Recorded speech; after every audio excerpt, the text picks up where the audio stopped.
नमस्ते दोस्तों, स्वागत है आज की कहानी में। कहानी का शीर्षक है अपाहिज और इसके लेखक है ज्योति दहलीवाल। मम्मी, मुझे आज मैडम ने जो प्रोजेक्ट दिया है वो बहुत सिंपल है। बस कुछ एप्पल, ग्रेप्स आदि के चित्र बनाकर उनमें रंग भरना है और फिर उनकी अच्छे से कटिंग करके ले जाना है। मैं भी कर लेती हूँ, 5 साल की अंशिका ने अपनी मम्मी से कहा। नहीं, तू सब उल्टा पुल्टा कर देगी। मैं बस किचन का काम निपटा कर आ रही हूँ, तब तक तू कोई गेम खेल ले, शिल्पा ने कहा। मम्मी प्लीज़, मैं बनाती हूँ ना, प्लीज़। नहीं, तू सब गड़बड़ कर देगी। मैं आती हूँ, फिर मेरे सामने हम दोनों मिलकर बनाएंगे। लेकिन अंशिका तो अंशिका है, उसे ड्राइंग बनाना बहुत पसंद है, इसलिए वो शिल्पा के आने का इंतजार थोड़ी ही कर सकती थी। किचन का काम निपटा कर थोड़ी देर बाद जब शिल्पा कमरे में आई तो देखा कि अंशिका चित्र बना रही है और थोड़ा कलर उसकी ड्रेस पर, थोड़ा ज़मीन पर गिरा हुआ है और कलर के कुछ सीटे ड्राइंग शीट पर भी उड़े हुए हैं। यह देखकर शिल्पा का पारा 7वें आसमान पर चढ़ गया। तुम्हें बोला था ना मैंने कि रुक जा, मैं आ रही हूँ, लेकिन तुम सुनो तब ना। 10 मिनट रुक जाती तो तेरा क्या बिगड़ जाता। अब साफ सफाई कौन करेगा? किचन का काम करके वैसे भी थकान हो रही थी। और अब एक काम करो, नए ड्रेस के दाग निकल भी गए तो भी उसकी शाइनिंग कम हो जाती है। कैसे समझाऊं इस लड़की को? तुम्हारे स्कूल वाले भी ऐसे ऐसे प्रोजेक्ट दे देते हैं, इतने छोटे बच्चों को कैंची से अच्छे से कटिंग करते आएगी क्या? रंग ही तो बराबर नहीं भर सकते।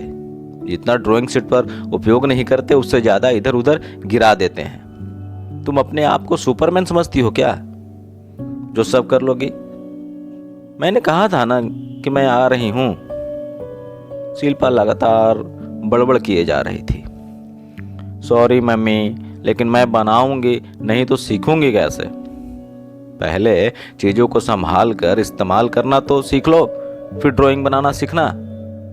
जब इतना ही सीखने का शौक है तो अच्छे से बनाना था ना। शिल्पा ने बड़बड़ करते हुए उसका प्रोजेक्ट बनाया। दूसरे दिन अंशिका स्कूल से आई तो बहुत खुश थी। मम्मी, मेरा प्रोजेक्ट देखकर टीचर ने मुझे क्लैप दिया और मुझे A+ मिला।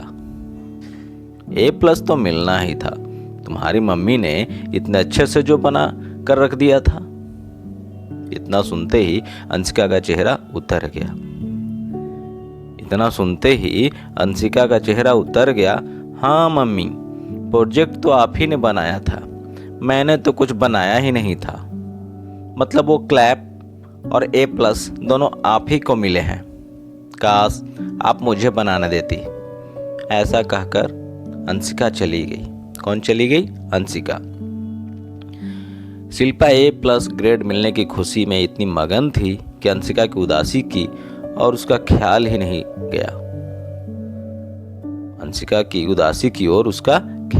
गया। एक बार शिल्पा प्रेस कर रही थी। अंशिका ने कहा, मम्मी मैं नींबू शरबत बना लूं? नहीं, तुम्हारे हाथ से थोड़ा सा भी सिरप गिर गया तो चींटियों की लाइन लग जाएगी। मैं बहुत अच्छे से बनाऊंगी, बिल्कुल भी नहीं गिराऊंगी।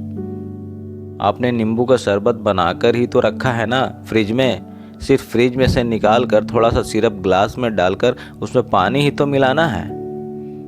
उतना तो आता है मुझे। प्लीज, मैं बनाती हूं ना। नहीं, बिल्कुल नहीं, तुम गिरा दोगी। बाद में मेरा ही काम बढ़ेगा। रुक जा, प्रेस करके मैं ही बना देती हूँ। अंशिका नाराज होकर चली गई। आज रविवार होने से शिल्पा ने सोचा कि अंशिका को पास ही के बगीचे में घुमा लाती हूँ। उसके पापा तो 4-5 दिनों के लिए ऑफिस टूर पर गए हुए हैं। बगीचे में बहुत सारे बच्चे अलग अलग गेम्स खेलने में मगन थे।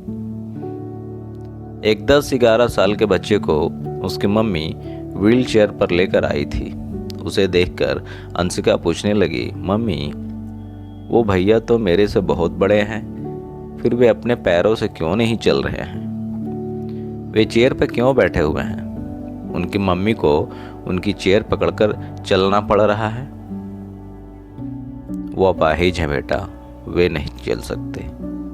वो अपाहिज हैं बेटा, वे चल नहीं सकते। अपाहिज क्या होता है माँ? जो खुद का काम खुद नहीं कर सकते, जिसे हमेशा किसी दूसरे के मदद की जरूरत पड़ती है। मतलब जो खुद के काम के लिए दूसरों पर निर्भर हैं उसे अपाहिज कहते हैं। वो भैया अपाहिज क्यों हैं? मेरा मतलब कोई भी ऐसे अपाहिज कैसे हो जाता है? शिल्पा ने सरल सा जवाब देते हुए कहा, जरूर उसने पिछले जन्म में कुछ बुरे कर्म किए होंगे जिसकी सजा भगवान ने उसे दी। मतलब जब भी हम कुछ बुरा काम करते हैं तो भगवान हमें पनिशमेंट देते हैं। अंशिका थोड़ी देर के लिए कुछ सोचती है और फिर बोली, मम्मी मैंने भी पिछले जन्म में कोई बुरा काम किया था क्या जो भगवान ने मुझे पनिशमेंट देकर अपाहिज बनाया? अरे नहीं मेरी बच्ची, तुम तो मेरी रानी गुड़िया हो, तुम तो बिल्कुल ठीक हो। भगवान ने तुम्हें कोई पनिशमेंट नहीं दी है। नहीं मम्मी, भगवान ने मुझे अपाहिज बनाकर पनिशमेंट दी है। मैं भी तो अपाहिज ही हूँ, मैं खुद का अपना कोई भी काम नहीं कर पाती। आप ही तो मेरे सारे काम करती हो, मैं भी तो अपने हर काम के लिए आप पर ही निर्भर हूँ। मतलब हुई ना मैं अपाहिज। शिल्पा को काटो तो खून नहीं। अचानक उसकी आंखों के सामने कई दृश्य आ गए। छोटी अंशिका ने अपनी मासूमियत भरी बातों से शिल्पा को आईना दिखा दिया था। शिल्पा को अपने बच्चे की परवरिश करने के तरीके की गलती ख्याल में आ गई। उसने मन ही मन संकल्प लिया कि अब वो अपनी बेटी को अपाहिज नहीं बनाएगी। दोस्तों, कहानी अच्छी लगी तो चैनल को सब्सक्राइब और वीडियो को लाइक शेयर जरूर कर दीजिएगा। मिलते हैं अगली कहानी एक नए वीडियो के साथ, तब तक के लिए धन्यवाद।